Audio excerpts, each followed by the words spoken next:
Tonight, we have three special individuals that we're going to be presenting this award that we have named the Living Legend Award. And the plaques are somewhere back here, but I want to introduce to you Bob Terrell. Many of you know Bob. Many of you do not, but you have read some of his writings in the Singing News. And Bob is an author, a great Christian, and he has just finished a brand new book. And if you're a gospel music enthusiast, you'll want to have this book in your library. It is entitled The Music Men, and it is a history of gospel music from its conception right up until the present day. You'll want to have this book, and I believe it will be out, Bob, what did you tell me, the 1st of September. So you be looking for that, and I'm sure there will be ads about this in the Singing News coming up very shortly. Bob is going to present our first two awards, and I'd like for you to give Bob Terrell a nice welcome tonight. Bob Terrell.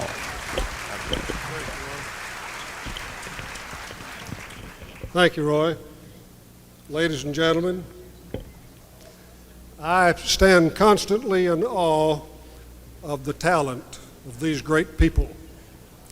I was asked once that if God gave me the privilege of being born at any time in history, what time would I choose? And you know, I wouldn't change a thing. Not only because of my family and my friends and things like that, because if I had been born at any other time, I would have missed all of this. And I wouldn't have missed it for the world. Not these great, great quartets. Every person who has been on this stage tonight, as far as I'm concerned, is a legend. Now, in the early days of gospel music, people learned to sing in various ways.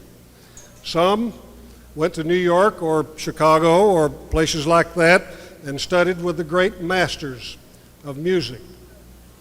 Others went to the Vaughan and the Stamp schools of music and learned to sing there. Still others learned to sing in those 10-night singing schools that were sponsored around the country by the music companies like that. And then there were others to whom the talent just came naturally.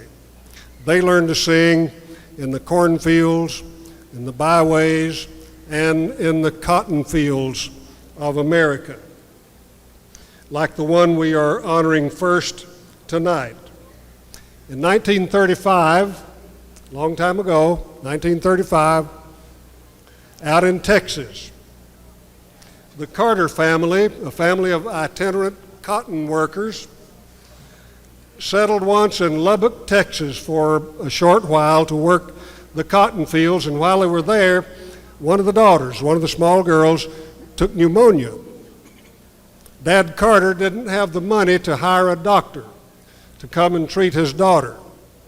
So he took 3 of his kids down to the radio station, and he auditioned and got a job singing on the radio.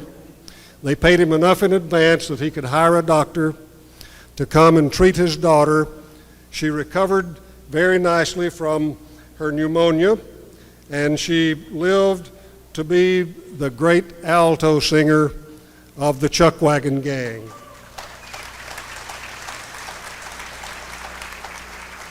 She has been singing for more than 50 years.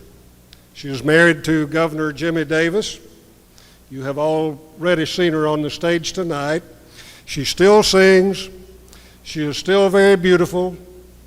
I take great pleasure in presenting the first Living Legend of Gospel Music Award tonight to Anna Gordon Davis.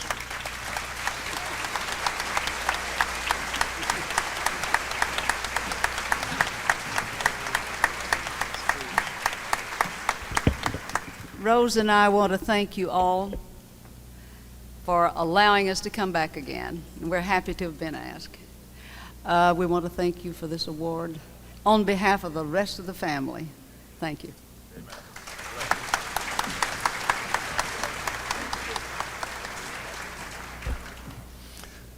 I suppose at this moment I should say something like we are about to go from the sublime to the ridiculous, or from one end of the spectrum to the other, from the beautiful woman to, well, let me tell you a short story. I was on an overseas assignment a few years ago, and I came home, and a friend of mine came up to me, and he said, "Boy, I wish you had been here." He said, "I heard one of the great quartets singing." I said, "Who was it?" He said, "I don't remember who it was."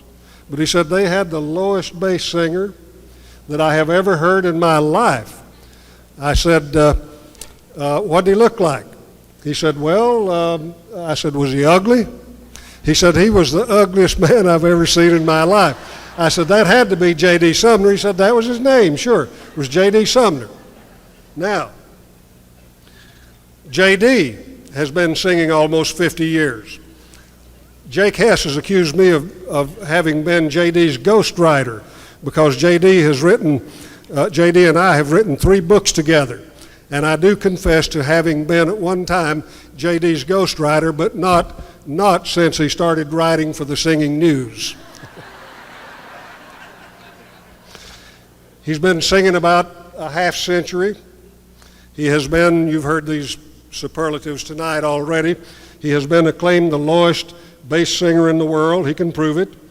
At least twice he has put on record a double low C, which is way on down on that left end of the piano. He was handpicked by Elvis Presley, he and the Stamps Quartet, to back Elvis on stage the last 6 years of Elvis's life. He has been in the Guinness Book of World Records as being the lowest bass singer in the world. You heard him say a few minutes ago, he is the author of more than 500 gospel songs. He is also an innovator. He is the man who, with his own hands and hammer and saw, built the first customized bus, and therefore revolutionized not only gospel music, but the entire entertainment world. They all travel in these big buses now, and J.D. built the first one. His quartet was the first one to go to 4 microphones. And he had the idea, and he and James Blackwood implemented it, of the first National Quartet Convention. He funds a lot with us. We fund a lot with him. Thank God, God only saw fit to make one like him. But he is truly a legend, and I am proud that it fell my lot tonight to present this Living Legend Award to J.D. Sumner.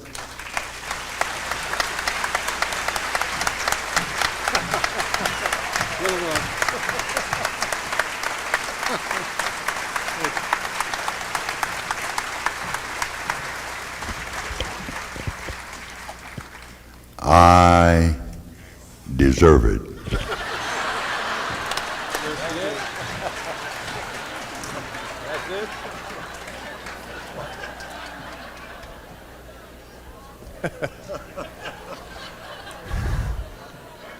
I can't wait. These plaques, by the way, are very beautiful. You can't see them real well, but they're lovely. And they say you are a living legend for your contributions to gospel music presented by the Grand Old Gospel Reunion, 1990. It's my privilege and honor to present our third and final Living Legend Award to this man. In the year, I believe it was 1957, a first tenor singer burst upon the scene and became extremely visible to gospel music audiences because of the quartet that he joined at that time. No first tenor has ever sung with the feeling, with the soul, and with the conviction that this man has sung with for way over 35 years. And when you think of this man, you think of the man who brought with him more songs that became hits and became standards than any other first tenor in the history of gospel music. And when I think of this man, I think of the great standards such as Hide Thou Me, I Cannot Fail the Lord, and songs like Oh, What a Savior, and many, many more. It's my privilege to present our final award tonight. He is truly a living legend. God has been good to him, and I know you love him. And it's my privilege to present this beautiful plaque to Rosie Roselle. Rosie Roselle.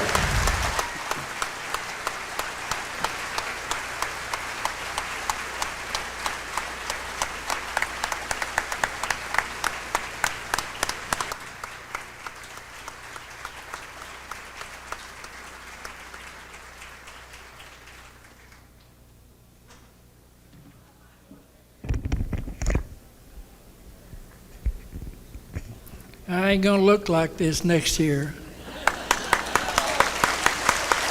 Thank